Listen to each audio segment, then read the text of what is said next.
Earlier, we talked about Ben Seven's long journey around the country and from Greensboro to Los Angeles. Well, how about Michael Parker's journey to athletic prominence here in our area?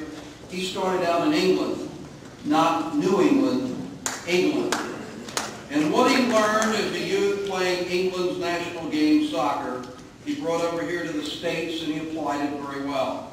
Michael Parker is currently the winningest active coach in collegiate soccer with 469 wins. He's 11th all time, and he's now into his 32nd season of collegiate coaching, 24th at UNCG, and he has never had a losing season as a coach. Nationally, he's third all time.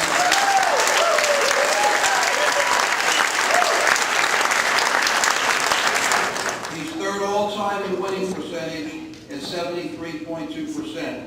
And it gets better. His teams have won 6 national championships at second all-time in NCAA history, including being the only men's NCAA soccer team to win 3 straight national championships from 1985 to 1987. Michael Parker is the only coach to lead teams to the NCAA tournament in all 3 divisions, 1, 2, and 3 overall. 20 of his teams have made NCAA tournament appearances. Michael Parker coached teams at UNCG, have won 10 conference championships, produced 11 All-Americas, and his 1989 team helped him win National Coach of the Year honors. For 3 years, 1993 to 1995, Michael Parker also coached the area's pro soccer team, the Dynamo, winning 2 national championships back-to-back. This is an evening where we're recognizing champions past and present. With Michael Parker, here we're talking about both. Please welcome to the Guilford County Sports Hall of Fame, class of 2007, Michael Parker.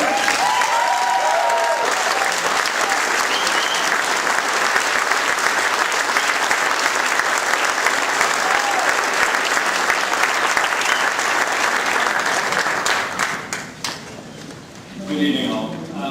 I've got a couple of players here tonight, and I hope you'll listen to that, you guys. I hate that never had a losing season, but we're 1-2 right now. And, we'll see. A little pressure there, Rich. Very impressive group tonight. I'm really impressed with the people here. I'm not easily impressed with these things. I'm very honored to be here. I think my son Patrick just sat there. I mean, he's gloating because I think he was trying to make me feel a little bit nervous because if this was all going down, he was giving me the countdown. Dad, 5, 4, 3, 0. I'm up. Okay. 1971. I'm sat in a teacher's faculty staff room in Sydney Smith High School, Hull, England. And I'm listening to all the staff moan and complain about how bad school teaching is, how bad that school is, the behavior of the kids, poor salaries, on and on and on and on. I've listened to this for 3 years, and I'm thinking, it's got to be more than this for me. This is not me. What else do I need to do? And it just so happened that I had 2 contacts with the United States. One was a lady that was a university administrator in the USA that was a pen pal of my mother. And that probably ages me because I'm sure there are people in this room, the young people, who don't know what pen pals are. My mother wrote to this lady and back and forth from when I was a little kid every month for years and years and years. And she always said, if Michael wants to come to the States, maybe I can help him. And there was a second person that was a lecturer of mine at university in England that had been to the States to do graduate work, and he had a contact there. So with these 2 contacts, I applied to 2 universities in this country. And fortunately, I got admitted to both, and I got graduate assistantships from both. And I had to make a choice, the first big choice of my life perhaps. And understand I knew nothing about the United States of America. And the choices were University of Pittsburgh, UNC Chapel Hill. And I'm going, I don't know. Heads, Pittsburgh, tails, Chapel Hill.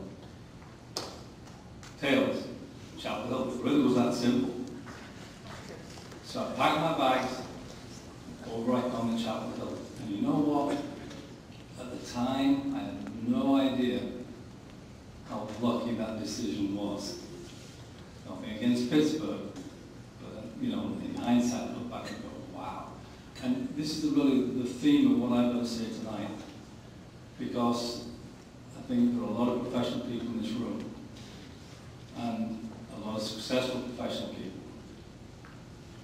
And I think you need at least two things, many more really, but the two things that definitely make you successful is you've got to be good, and you've got to be lucky. And I consider myself over the years extremely lucky. And that was the first streak of my luck coming to Chapel Hill.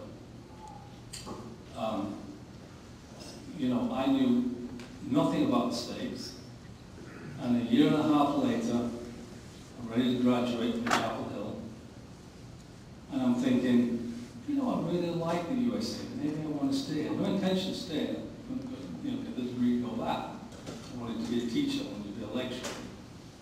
And I thought, I think I'll stay, because I really like the States. But little did I know at the time, see, I'm thinking Chapel Hill is United States of America.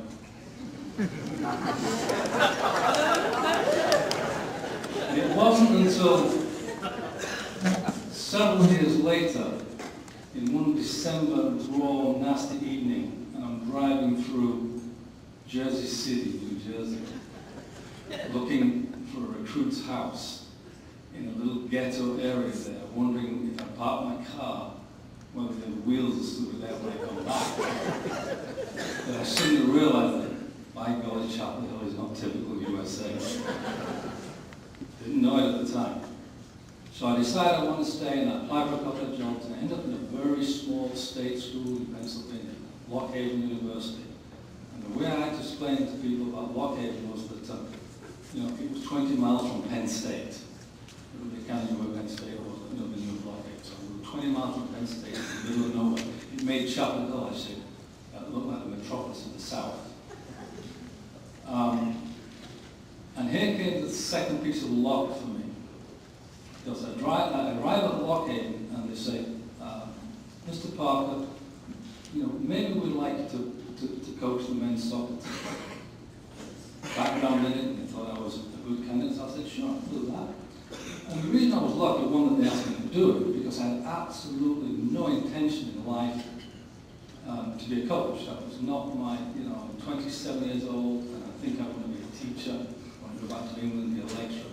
No intention of being a coach. So they gave me this opportunity to coach, but really where I got lucky was it was the early 70s. In those days in the United States, soccer was really only played in the ethnic areas of the major cities. And most of the United States of America didn't know much about soccer at all. And to be perfectly frank, couldn't care less about soccer. So I ended up looking like a rocket scientist. You'd have thought I would have reinvented the wheel. They were playing a system in those days. In England, we call it the M formation, which went out in the 1950s. And I started talking about 4-4-2s and back fours and offside traps, and they thought it was absolute total genius. It was just common stuff. And again, fortunately, because I got off to a great start. I think every one of us in this room that are professionals, I think will recognize that if you get off to a great start, it really helps in the future, because